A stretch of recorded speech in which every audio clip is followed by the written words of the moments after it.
আদালতের একটি রায় আসলো এবং আধা ঘন্টা পরে আমরা দেখলাম সেই রায়টি আবার স্থগিত হলো। আগামী 9 সেপ্টেম্বর ডাকসু নির্বাচন হওয়ার ক্ষেত্রে এখনো পর্যন্ত কোনো বাধা নেই। ডাকসু নির্বাচন নিয়ে রায় বদলের একটা খেলা হলো। আপনার কাছে জানতে চাইবো যে হঠাৎ ডাকসু নির্বাচন নিয়ে এই ধরনের অনিশ্চয়তা কেন সৃষ্টি হলো, বা আদালতের রায় বদলের যে ঘটনাটা আমরা কাল দেখলাম এটি কেন তৈরি হলো? আপনাকে ধন্যবাদ। আপনি জানেন যে এই মুহূর্তে ডাকসু নির্বাচন একেবারে বাংলাদেশের যে জাতীয় ইস্যু তার কেন্দ্রে রয়েছে। এমনকি এটি বলা হচ্ছে যে আগামী যে জাতীয় সংসদ নির্বাচন অনুষ্ঠিত হবে সেই নির্বাচনের অ্যাসিড টেস্ট হিসেবে ডাকসু নির্বাচনকে বিবেচনা করা হচ্ছে। সেই জায়গা থেকে ডাকসু নির্বাচনের দিকে কিন্তু শুধু বাংলাদেশ নয়, বিশ্বের বিভিন্ন দেশ এমনকি কূটনীতিকরা তাকিয়ে রয়েছে যে এই নির্বাচনটা কিভাবে অনুষ্ঠিত হয় সেটির দিকে। গতকাল যেটি হয়েছে আসলে মূলত আদালতের একটি রায় আসলো এবং আধা ঘন্টা পরে আমরা দেখলাম সেই রায়টি আবার স্থগিত হলো। এর ঠিক পেছনের কারণটা কি সেটি বেশ কয়েকদিন ধরে ঢাকা বিশ্ববিদ্যালয় ক্যাম্পাসে যারা যাতায়াত করেন কিংবা ক্যাম্পাসের যারা শিক্ষার্থী সংশ্লিষ্ট আছেন তারা এটি নিয়ে আলোচনা শুনছিলেন যে একটা রিট হতে পারে, সেটা কি ধরনের কি কারণে সেটি নিয়ে একটি ধোঁয়াশা ছিল।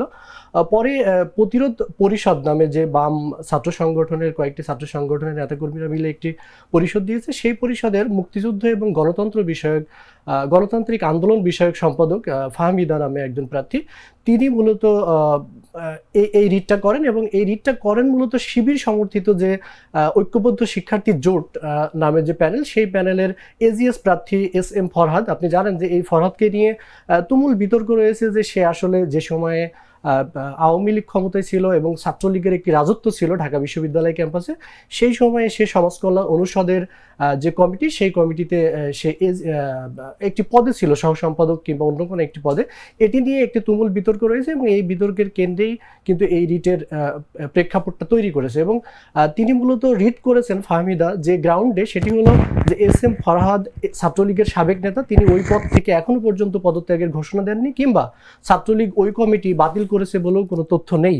তার প্রেক্ষিতে আমরা দেখছি যে ডাকসুর যে ইলেকশন এখন হচ্ছে, এই ইলেকশনে যখন ভোটার তালিকা প্রকাশ করা হয় তখন কিন্তু ছাত্রলীগের যারা নেতাকর্মী ছিলেন তাদেরকে কিন্তু ভোটার তালিকা থেকে বাদ দেওয়া হয়েছে এবং তাদের নির্বাচনে অংশগ্রহণেও কিন্তু এক ধরনের প্রতিবন্ধকতা সৃষ্টি করেছে ঢাকা বিশ্ববিদ্যালয় প্রশাসন। আর সেখানে ফরহাদ কিংবা অন্য যারা ছাত্রলীগের কমিটিতে ছিল তাদেরকে কেন রাখা হচ্ছে এটি নিয়ে তার মূলত আর্গুমেন্ট, এবং তারই প্রেক্ষিতে তিনি রিটটি করেন। এবং রিট করার পর আমরা দেখলাম হাইকোর্টের দুই বিচারপতির নেতৃত্বাধীন একটি বেঞ্চ, তারা কিন্তু এই ডাকসু নির্বাচন আগামী 30 অক্টোবর পর্যন্ত স্থগিত ঘোষণা করে। এবং তার পরপরই কিন্তু ঢাকা বিশ্ববিদ্যালয়ের পক্ষ থেকে অ্যাডভোকেট শিশির মনির তিনি চেম্বার জজ আদালতে যান এবং সেখানে এই হাইকোর্টের যে আদেশ সেটি স্থগিত আদেশ চান এবং চেম্বার জজ আদালত সেটি স্থগিত করে। তার প্রেক্ষিতে কিন্তু ঢাকা বিশ্ববিদ্যালয়ে আগামী 9 সেপ্টেম্বর ডাকসু নির্বাচন হওয়ার ক্ষেত্রে এখনো পর্যন্ত কোনো বাধা নেই। আচ্ছা, আদালতের রায় পরিবর্তনের কারণে শিক্ষার্থীদের মনোভাব বা অংশগ্রহণে কি কোনো ধরনের প্রভাব পড়তে পারে, কি মনে হয় আপনার? নিঃসন্দেহে আসলে আপনি দেখবেন যে গতকাল যখন আদালত থেকে একটি নির্দেশনা আসলো এবং এটি যখন গণমাধ্যমে খবর আকারে প্রকাশিত হয় এবং ঢাকা বিশ্ববিদ্যালয়ের শিক্ষার্থীদের কানে পৌঁছানো মাত্রই তারা কিন্তু ঢাকা বিশ্ববিদ্যালয় ক্যাম্পাসে তাৎক্ষণিক বিক্ষোভ মিছিল করে এবং সেখানে হাইকোর্টের বিরুদ্ধেও স্লোগান দিতে শিক্ষার্থীদের শোনা যায়। তারা আসলে যে কোনো উপায়ে এই যে 24-এর যে গণ অভ্যুত্থান, এই গণ অভ্যুত্থানে শিক্ষার্থীদের যে প্রত্যাশা, সেই প্রত্যাশার জায়গায় সবার উপরে একেবারে যে ডাকসু ফিরবে এবং ডাকসু নির্বাচনের মাধ্যমে যে গণতান্ত্রিক পরিবেশ বিশ্ববিদ্যালয়ে সেটি ফিরবে এবং শিক্ষার্থীরা তাদের নির্বাচিত প্রতিনিধির মাধ্যমে তাদের দাবি দেওয়া আদায়ে বিশ্ববিদ্যালয় প্রশাসনকে বিভিন্নভাবে চাপে রাখবে, এটি তাদের প্রত্যাশা। এর প্রেক্ষিতে কিন্তু তাদের ডাকসু নির্বাচনটা 9 তারিখেই হোক এটি চাই বিশ্ববিদ্যালয়ের অধিকাংশ এবং বলা যায় প্রায় শতভাগ শিক্ষার্থী। ফলে ডাকসু নির্বাচন যখনই স্থগিতের একটি আদেশ এসেছে, সেটি যে গ্রাউন্ডেই হোক না কেন, যখন এই রিটটি যিনি করেছেন তার বিপক্ষে কিন্তু এক ধরনের একটি জনমত আমরা দেখতে পেয়েছি এবং শিক্ষার্থীরা কিন্তু চায় না যে কোনোভাবেই ডাকসু নির্বাচন স্থগিত হোক।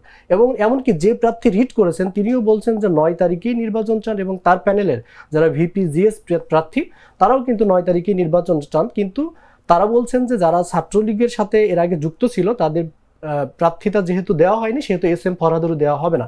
কিন্তু এর প্রেক্ষিতে আপনি যে প্রশ্নটি করলেন যে শিক্ষার্থীদের মধ্যে কোনো প্রতিক্রিয়া হচ্ছে কিনা, শিক্ষার্থীদের মধ্যে আমরা এক ধরনের প্রতিক্রিয়া দেখছি এবং এটা নিয়ে কিন্তু আজকে বিশ্ববিদ্যালয় সরগরম হয়ে উঠেছে। আপনি জানেন যে শিক্ষার্থী ফাহমিদা নামের যে প্রার্থী SM ফরহাদের প্রার্থিতা বাতিলের জন্য হাইকোর্টে রিট করেছিলেন, তাকে কিন্তু সোশ্যাল মিডিয়ায় এক ধরনের থ্রেট করা হয়েছে, গণধর্ষণ নামে একটি শব্দ ইউজ করে কিন্তু তাকে আসলে হিউমিলেট করা হয়েছে। এর প্রেক্ষিতেই কিন্তু ঢাকা বিশ্ববিদ্যালয়ে আজকে ছাত্র দলের নেতাকর্মীরা সকাল থেকে বিক্ষোভ করছেন এবং আমরা দেখেছি বিশ্ববিদ্যালয় শিক্ষক নেটওয়ার্কের যারা আছেন সেই শিক্ষকরা কিন্তু এই শিক্ষার্থীর পক্ষ নিয়ে, এবং যে আলী হুসাইন নামে যে শিক্ষার্থী, ওই শিক্ষার্থীকে এ ধরনের একটি বাজে মন্তব্য করে স্ট্যাটাস দিয়েছে, তার ছাত্রত্ব বাতিলের দাবিতে ক্যাম্পাস কিন্তু এখন উত্তাল। এটি কিন্তু আসলে প্রভাব পড়ছে। আপনি জানেন যে আলী হুসাইনকে কিন্তু এরই মধ্যে বিশ্ববিদ্যালয়ের বিভিন্ন সংগঠন তাকে শিবিরের কর্মী আখ্যা দিয়ে শিবিরকে কিন্তু এর ব্যাপারে দায় নিতে তারা বলছেন, কিন্তু শিবির বলছে যে তারা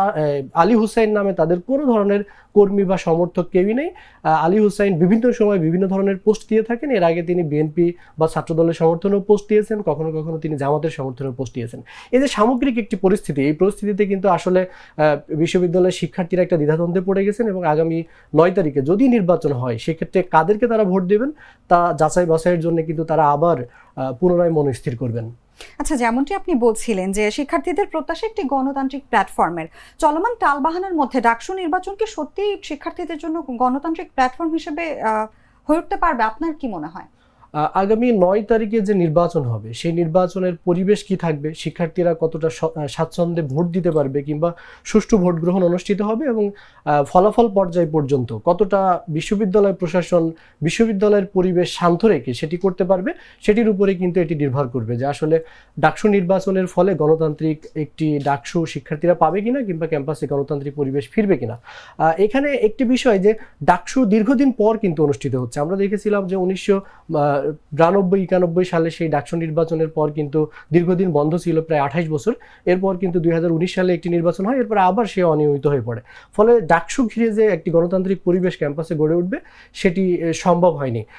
এবার একটি নির্বাচন হচ্ছে, এই নির্বাচনের পরই গণতান্ত্রিক পরিবেশ ফিরবে কিনা এটি আসলে সময় বলে দেবে। তবে শিক্ষার্থীরা যেটি বলছেন যে ডাকসু প্রতি বছর যদি নির্বাচন হয়, ডাকসু নির্বাচন, সেক্ষেত্রে ক্যাম্পাসে গণতান্ত্রিক পরিবেশ ফিরবে। এবং শিক্ষার্থীরা গতকাল যখন স্লোগান দিচ্ছিল, বিক্ষোভ করছিল, তখনও কিন্তু তারা বলছিল যে 24-এর যে অভ্যুত্থান, সেই অভ্যুত্থানের পরে তারা ডাকসু প্রতিবার চাই, 24-এর চেতনা ডাকসু হোক প্রতিবার, এরকম টাইপের তারা স্লোগান দিচ্ছিলেন এবং তারা চাচ্ছেন যে ডাকসু নিয়মিত হোক এবং বিশ্ববিদ্যালয়ে গণতান্ত্রিক পরিবেশ ফিরুক। হাসান, আমরা আলোচনার একদম শেষ পর্যায়ে চলে এসেছি। আপনার কাছে আর একটু জানতে চাইবো যে সারা দেশের শিক্ষা প্রতিষ্ঠানে বলতে গেলে এক ধরনের অস্থিরতা বিরাজ করছে আমাদের পুরো বাংলাদেশে। এটি আসলে শিক্ষাঙ্গনে কি ধরনের প্রভাব ফেলছে বা কি ধরনের প্রভাব ফেলতে পারে আপনার কি মনে হয়? আসলে শিক্ষা প্রতিষ্ঠানে যে অস্থিরতা বা অস্থিতিশীলতা যেটি বলি, এটি আসলে 24-এর যে গণ আন্দোলন শুরু হয়েছিল জুলাই মাসে, তখন থেকে কিন্তু এখনো বিরাজমান। মাঝে কিছুদিন আমরা দেখেছিলাম শিক্ষাঙ্গনের পরিবেশ কিছুটা স্বাভাবিক বা শান্ত হয়েছিল, কিন্তু এই গত সপ্তাহ থেকে ডাকসু ভোট কিংবা চাকসু ইলেকশন কিংবা জাহাঙ্গীরনগর বিশ্ববিদ্যালয় ছাত্র সংসদ নির্বাচন, এই ছাত্র সংসদ নির্বাচন কেন্দ্রিক কিছু ক্যাম্পাস হঠাৎ উত্তপ্ত হয়ে ওঠে। এরপর কিন্তু আমরা দেখেছি যে হঠাৎ করেই চট্টগ্রাম বিশ্ববিদ্যালয়ে একটি ঘটনা ঘটেছে এবং এই অস্থিতিশীলতার পেছনে কিন্তু ভিন্ন ভিন্ন কারণ আপনি দেখবেন যে চট্টগ্রাম বিশ্ববিদ্যালয়ে যেটি হয়েছে সেখানে কিন্তু একজন শিক্ষার্থীকে স্থানীয় একটি ছাত্রাবাসে ঢোকার কি কেন্দ্র করে একজন ছাত্রী সেখানে নিপীড়নের শিকার হন। এরপর কিন্তু শিক্ষার্থীদের সঙ্গে স্থানীয় যে বিশ্ববিদ্যালয়ের পাশের যে জবরা গ্রাম, সেই গ্রামবাসীর কিন্তু ব্যাপক সংঘর্ষ এবং সেটি কিন্তু একরকম নিয়ন্ত্রণের বাইরে ছিল এবং সেখানে আইন শৃঙ্খলা বাহিনীর সহযোগিতাও বিশ্ববিদ্যালয় প্রশাসন পায়নি বলে অভিযোগ করেছে এবং সেখানে কিন্তু প্রায় 250 শিক্ষার্থী আহত হয়েছে এবং অনেকে গুরুতর আহত, তারা এখন হাসপাতালে ভর্তি। এছাড়া আমরা বাংলাদেশ কৃষি বিশ্ববিদ্যালয়ে, সেখানে অবশ্য শিক্ষার্থীদের একটি দাবি দেওয়া নিয়ে আন্দোলন, তারা 2টি ডিগ্রিকে একসঙ্গে করে একটি কম্বাইন্ড ডিগ্রির জন্য আবেদন করছে। সেখানেও কিন্তু আমরা দেখেছি যে শিক্ষার্থীরা যখন উপাচার্য এবং অনুষদের ডিনকে অবরুদ্ধ করে বিক্ষোভ করছিল, ঠিক সেই সময়ে কিন্তু স্থানীয়রা বিশ্ববিদ্যালয়ে শিক্ষকদেরকে উদ্ধার করার জন্য স্থানীয় বিভিন্ন রাজনৈতিক দলের নেতাকর্মীরা ক্যাম্পাসে প্রবেশ করে শিক্ষার্থীদের উপর হামলা চালায়। এছাড়া ডাকসু এবং রাজশাহী বিশ্ববিদ্যালয় কেন্দ্রীয় ছাত্র সংসদ যেটি রাকসু, এখানেও কিন্তু বেশ উত্তপ্ত পরিবেশ বিরাজ করছে। ডাকসুর বাইরে যদি আমরা বলি তাহলে রাজশাহী বিশ্ববিদ্যালয়ে ছাত্র দল এবং শিবিরের মধ্যে এক ধরনের মনস্তাত্ত্বিক দ্বন্দ্ব চলছে, যদিও সেখানে এখনো পর্যন্ত কোনো ধরনের সংঘর্ষ বা কোনো ক্লাশ হয়নি, তবে পরিস্থিতি খুবই উত্তেজনাকর এবং যে কোনো সময় সেখানে সংঘর্ষের মতো একটি পরিস্থিতি পরিস্থিতি বিরাজ করছে। আমরা এই যে শিক্ষা প্রতিষ্ঠানে অস্থিতিশীলতা এবং এর প্রভাব জাতীয় রাজনীতিতে যে পড়বে সেটি কিন্তু আমরা 24-এর আন্দোলনের দিকে তাকালেই বুঝতে পারি। 24-এর যে গণ আন্দোলন হয়েছিল জুলাই এবং আগস্ট মাসে, সেই সময় কিন্তু এই শিক্ষার্থীদের আন্দোলন এবং সেটি পরবর্তীতে ছাত্র জনতার একটি যৌথ অভ্যুত্থান যেটিকে বলা হয়, সেই অভ্যুত্থানে কিন্তু 15 বছরের যে শাসন ব্যবস্থায় ছিল শেখ হাসিনা, সে কিন্তু পদত্যাগ করে ভারতে পালিয়ে যেতে বাধ্য হন।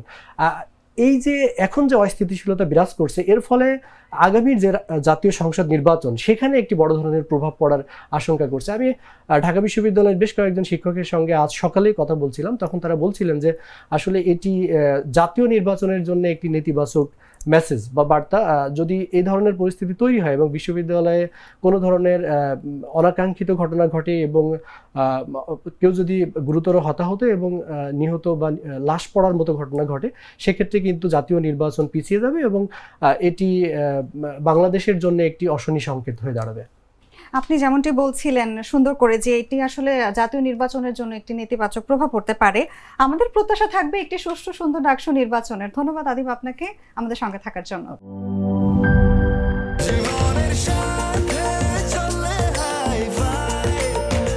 স্বাস্থ্যকর অল টাইম ফ্যামিলি কেক, সব সময় অল টাইম হেলদি লাইফ।